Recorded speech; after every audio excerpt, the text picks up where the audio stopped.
କଥା ମାନେ ମୁଁ ବହୁତ ଦୂରକୁ ଚାଲୁ ସେଠି ତ ତମେ ନଥିବ ନା? ସେଠି ତ ତମେ ରଖିବ ବାପା। ଇଏ ମତେ କହିବ ମା, ଇଏ ମତେ କହିବ ମାରେ। हेलो मां मु तो दादा बापा बदल रे बापा। आज भी बंची रही नाटक परंपरा। अवश्य अतीत अपेक्षा वर्तमान समय रे मंच नाटकर संज्ञा बदली, परिवेषण शैली रे नुआ छाप लगी, किंतु समय सह ताल देई एहार चाहिदा एवं लोकप्रियता वृद्धि पाइछि। तेबे विश्व नाट्य दिवस अवसर रे गंजाम जिलार किछि नाट्यानुष्ठानर कलाकार एवं दर्शकों प्रतिक्रिया को नहीं देखिबा आमर ही स्वतंत्र रिपोर्ट।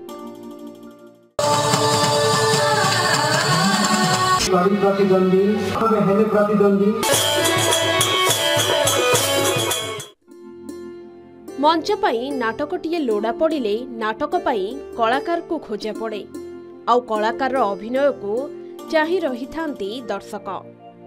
एसबुर फेंटा फेंटी समाहार को नहीं व्यवस्थित शैली रे परिवेषण हेउथिबा मनोरंजन व्यवस्था को आमे बुझी थाउ गोटिए मंच नाटक, जहार माया रे एबे गांठू सहर।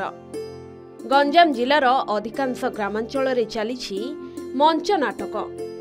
जिलार पारंपरिक चैत्र पर्व अवसर रे हेबाकु थिबा मनोरंजन कार्यक्रम पई अधिकांश स्थान रे चलीछि नाट्य प्रस्तुति। नुआ नुआ मंच कलाकार सृष्टि करिबारे एक माध्यम पालटिछि गंजाम रो एही दंड परंपरा। नाई दर्शक तो ग्रहण करूचंती आ करिवे मध्य, कारण जने कलाकार सेता जीवन को दे बाजी लगे से खटे जेतेबेले काम करे कहा पई दर्शक मानव पई, तो दर्शक कला निश्चित ग्रहण करूचंती, पसंद करूचंती। नयगढ़, खोर्धा, भुवनेश्वर, बालेश्वर ठू आरंभ करके प्राय गोटे 25टा खंडे डिस्ट्रिक्ट मु काम करी, तो सेमानंकर वर्ष सारा किछि ना किछि गोटे पर्व पर्वाणी हो जे माने कोठी ना कोठी किछि गोटे तांगर यात्रा नाटक हो पौराणिक नाटक हो से माने परिवेषण करନ୍ତି, किंतु गंजाम डिस्ट्रिक्ट रे गोटे दंड नाच को छाड़ी देले आउ एठी मंच कलाकार सृष्टि होला भले आउ किछि बाट नाही। अतीत अपेक्षा वर्तमान समय रे एही मंच नाटकर ढांचा बदलिछि निश्चय, किंतु एहार मौलिक चिंताधारा कोठी ना कोठी बाटबणा हेला परी मने हुए। अवश्य उच्च कोटीर सामाजिक नाटक कलाकार और परिवेषण शैली आकर्षणीय हेउछि, किंतु अतीतर नाटकीय बास्ना आउ नाही। एबे भी अनेक दर्शक और बुद्धिजीवी माने एकमुखी रंगमंचर नाटक और पौराणिक विषय वस्तु उपरे आधारित नाटक को मने पकाउछंती।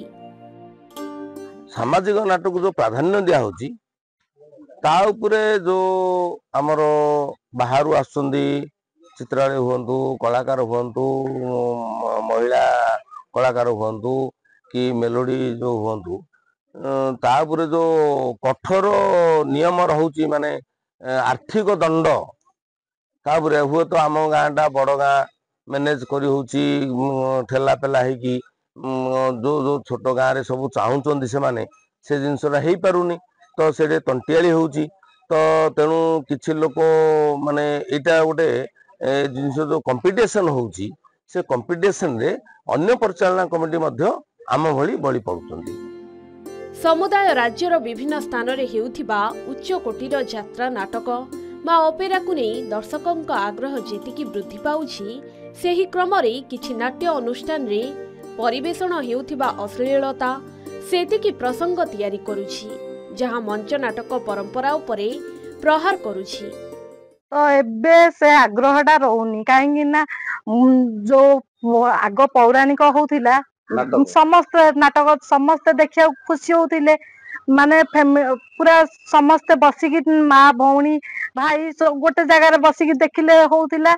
एबे से ये होउनी कहीं ना एबे जो मेलोडी होची कि होची अश्लील नृत्य होची से आमे माँ भौणी सब बईकी तो देखि पारुबनु, एटा आम प्रति कोडे खराब लगुच आमको देखिया को, तो आमे देखि पारु ना से कि आसिया को भी टिके नाराज होचंदी। नाटक मंच उपर जो माने विशृंखला आचरण करती अधा पोशाक पिंधा बाकी विशृंखला आचरण करती जोटा कि समाज उपरे सेटा गोटे खराब कुप्रभाव पकाए सेतिपई ए सब बंद हवा आवश्यक। अवश्य हातगणती किछि वर्षियान कलाकार एवं बुद्धिजीवी निरंतर प्रयास जोगु मंच नाटकर मौलिकता एपर्यंत बंची रही निश्चय। गंजाम भंजनगरु रत्नाकर साहू रिपोर्ट के न्यूज ओडिशा।